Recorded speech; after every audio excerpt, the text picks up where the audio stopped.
জাতীয় নির্বাচন হয়েছে জুলাই সনদের উপর ভিত্তি করে। তাহলে আমি বাবা মাকে অস্বীকার করলে আমি সন্তান, আমার পরিচয় কি? আপনি ইউনিট সরকারের কাজকর্মকে যদি অস্বীকার করেন, জুলাই সনদকে অস্বীকার করেন, তাহলে আপনার মন্ত্রিসভা অবৈধ, আপনার এই নির্বাচন অবৈধ।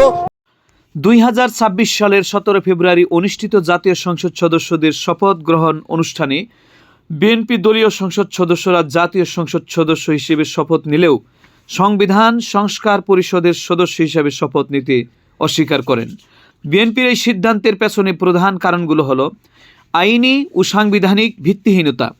বিএনপি মনে করে বর্তমান সংবিধানে এ ধরনের কোনো সংস্কার পরিষদ গঠনের বিধান নেই, তাই অসাংবিধানিক কোনো সংস্কার বা সংস্থা সদস্য হিসেবে শপথ নেওয়া তারা আইনিভাবে ত্রুটিপূর্ণ মনে করে। প্রধান নির্বাচন কমিশনারের এখতিয়ার।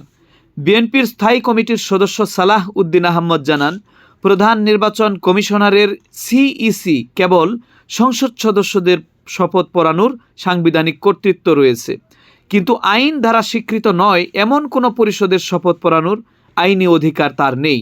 সংসদের সার্বভৌমত্ব।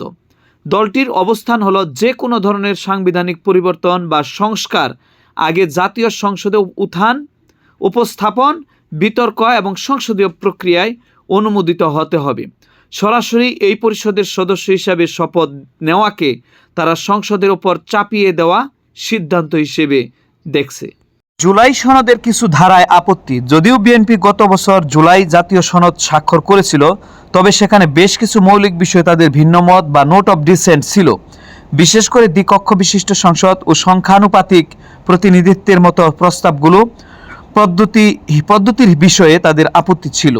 সংবিধান সংস্করণ বিষয়ে শপথ না নেওয়ার বিশেষ কিছু কারণ রয়েছে। প্রধান কয়েকটি কারণ হলো, তারেক রহমান চাচ্ছে এক নাগারে দীর্ঘদিন ক্ষমতায় থাকতে।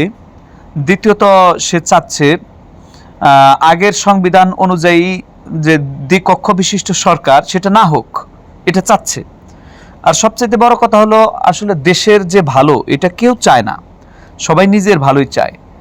যদি সবাই দেশের ভালো চাইতো, এই অবস্থায় দেশটাকে পুনর্গঠন করার জন্য বিএনপি ভূমিকা রাখলে দেশটা সুন্দর করা যেত। যাই হোক, আমরা চাই দেশকে সুন্দর করতে সকলের সহযোগিতা প্রয়োজন। ধন্যবাদ।